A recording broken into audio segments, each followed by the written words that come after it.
No passeio, que é o Pelas Mídias Sociais. Nossa conversa.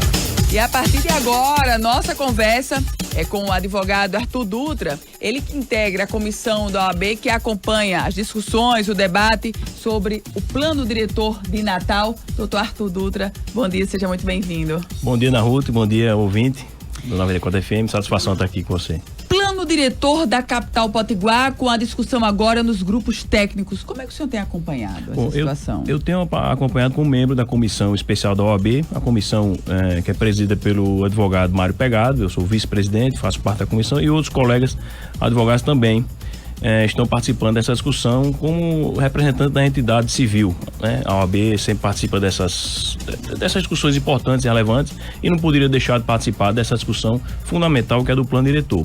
Eu, especificamente, me detive mais ao grupo trabalho 3, que é o grupo do Sistema de Planejamento Urbano, e dentro desse GT existe o subgrupo que é de Turismo e Gestão da Orla, que foi o que eu me aprofundei mais e acompanhei os trabalhos nessas oficinas da região administrativa que terminaram agora, e agora a gente vai começar a fazer o trabalho de sistematização das propostas que foram colhidas, riquíssimo material imenso, tanto de pessoas que foram às oficinas, tanto de contribuições online, que havia essa possibilidade. Então foi um material que acho que até o pessoal da CEMUV deve estar com um trabalho muito grande lá para organizar, para poder sistematizar isso. Doutor Arthur Dutra, chama muita atenção exatamente essa temática do turismo com o plano diretor, porque as pessoas às vezes imaginam que sejam coisas distantes, mas são muito próximas, porque é o plano diretor que pode atrair mais turistas para Natal. A relação é direta, não é isso? É direta, e assim, existe uma forma de você aferir isso. Claro, a gente está fazendo a revisão do plano diretor, essa é a pauta, então Sim. A gente tem que ver onde que o plano diretor ajudou, atrapalhou a vida da cidade. E o turismo é um dos segmentos que mais reclama, com razão, do plano diretor 2007. Então é só você ver que 2007 para cá a gente não teve nenhuma atração nova, nenhum equipamento turístico novo, porque as prescrições, as regras estabelecidas no plano diretor para esse segmento da orla, principalmente, elas foram muito restritivas. E isso agora está sendo verificado, então, que o turismo de Natal nesses últimos anos perdeu espaço, ele caiu um pouco, cresceu, ele se manteve estagnado, enquanto outras cidades, isso é uma coisa que também já é consenso, enfim, outras cidades do mesmo porte de Natal cresceram no turismo. Então, o que é que isso explica? Então, nesse momento em que estamos vendo o plano diretor, existe sim, e é comprovado, uma relação entre as prescrições do plano diretor e a estagnação no turismo em Natal.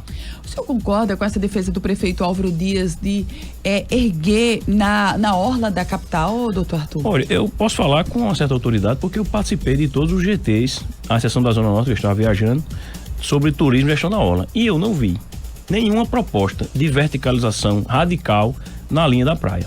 Não houve nenhuma proposta, não vi isso. O que eu vi, que foi até com uma anuência de moradores da comunidade da Praia do Meio, um morador da Praia do Meio, que eu vi, estava presente, ele propôs um aumento de gabarito leve para a Praia do Meio, sem você tirar o visual daquela parte de cima. Isso o morador da Praia do Meio que propôs, e eu vi, estava presente. Então não vi nenhuma proposta radical de você erguer espigões na linha da praia, na Praia do Meio, em Ponta Negra, apesar de ter algumas simulações circulando aí pelas redes sociais que mostram o contrário. Então, isso eu posso dizer que eu não vi, e acho que o prefeito, quando talvez se tenha se expressado mal, ou realmente se foi isso, eu não concordo.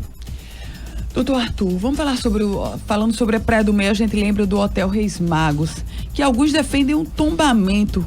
Há como tombar algo que já caiu, doutor Arthur? E aí, permita-me a ironia, mas enfim, o que é que o senhor pensa sobre isso? Ele vai tombar no sentido literal da palavra, que é cair, né? Verdade. Existe o sentido jurídico, que é o tombamento, que é você inscrever no livro do tombo, que é um registro de patrimônio histórico dos bens do país, do estado. Mas o fato é que hoje a discussão está nos seguintes termos. Temos 3 esferas administrativas, a federal, a estadual e a municipal, que 2 já esgotaram o assunto do Reis Magos. A federal, através do IPHAN, que considerou que, embora seja o tema tenha tido sua importância histórica na época, ele não tem relevância nacional. Então encerrou o assunto, tentou se reabrir, foi extinto, enfim, morreu o assunto na esfera federal. A mesma coisa na esfera municipal, que avançou até mais, não deferiu o tombamento e até autorizou a demolição do prédio.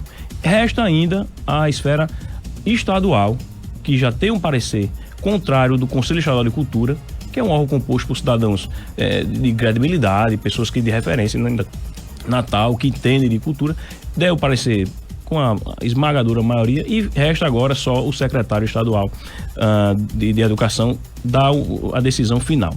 Então você veja, você tem toda uma discussão amplamente favorável a que aquilo não seja tombado, porque não reconhecem valor histórico, arquitetônico, cultural suficiente para você impor uma restrição àquela propriedade que é privada. Então eu não vejo porquê, aí eu já estou expressando uma opinião pessoal também, não vejo razões para o tombamento. Eu acho que não vai resolver a situação daquele prédio, né? Não dá nem para chamar de hotel mais, porque não é um ex-hotel, é um prédio que está caindo numa região estratégica da cidade e que por capricho e por, assim, até motivações ideológicas quer tentar se tombar, mas que não se apresentam alternativas viáveis para custear, por exemplo, a restauração daquele hotel. Então, eu acho que a discussão ela tem que ser trazida para o campo da racionalidade e sair da ideologia. Doutor Arthur, o que é que acontece quando um prédio é tombado? Digamos, supostamente o Hotel Reis Magos foi tombado. O que é que aconteceria? Primeira coisa, o proprietário não pode fazer nada sem pedir autorização à gestão estatal. Ele tem que pedir autorização para fazer tudo. É uma simples pintura, ele tem que pedir autorização. Então é uma limitação grande do direito à propriedade. Porque aquele prédio está acabado. Quem restauraria se ele fosse tombado? Primeiro teria que ser o proprietário. Se ele não tiver condições, o governo teria que fazer. Os cofres públicos fariam? Isso. Caso o proprietário não tenha condição de fazê-lo, alguém vai ter que fazer, e esse alguém é o Estado. A gente estava conversando antes de começar a entrevista no intervalo, o senhor me dizia de exemplos aqui no Rio Grande do Norte de prédios que foram tombados e não são nada de exemplo assim. Bom, a gente tem um exemplo mais claro, que pouca gente conhece, até porque também está abandonado, que é o antigo Casarão dos Guarapes, Fabrício Gomes Pedrosa, naquela região ali entre Natal e Macaíba, que foi uma região importante econômica no Rio Grande do Norte no século XIX. Era o entreposto comercial mais importante.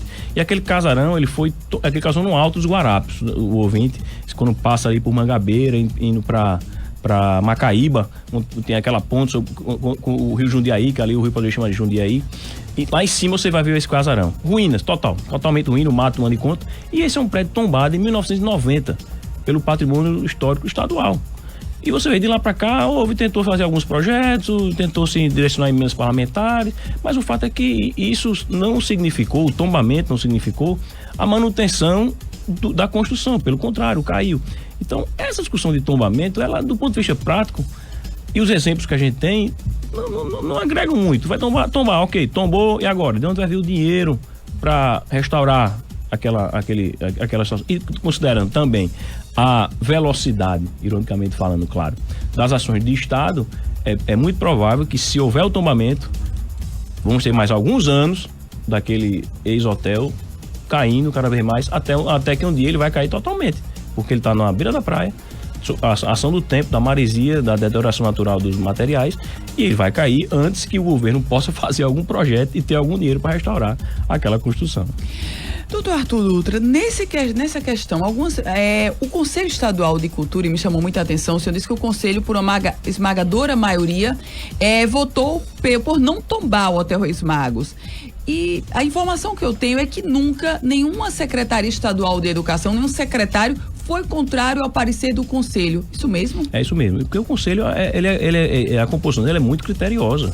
São pessoas, tem magistrados, tem poetas, pessoas que têm histórico na cultura, é um órgão de alta respeitabilidade e credibilidade. Então, um secretário de Educação, quando se depara com um parecer exarado pela Conselho de Cultura do Estado, ele tem por dever não jurídico, mas dever de honorabilidade daquelas pessoas de atender. E é o que se espera que aconteça, porque realmente como eu disse, todas as esferas onde foi discutido, inclusive a questão técnica, porque se argumenta o valor arquitetônico, histórico, e mesmo nessa seara não foi reconhecido e, portanto, não haveria razão para tombar.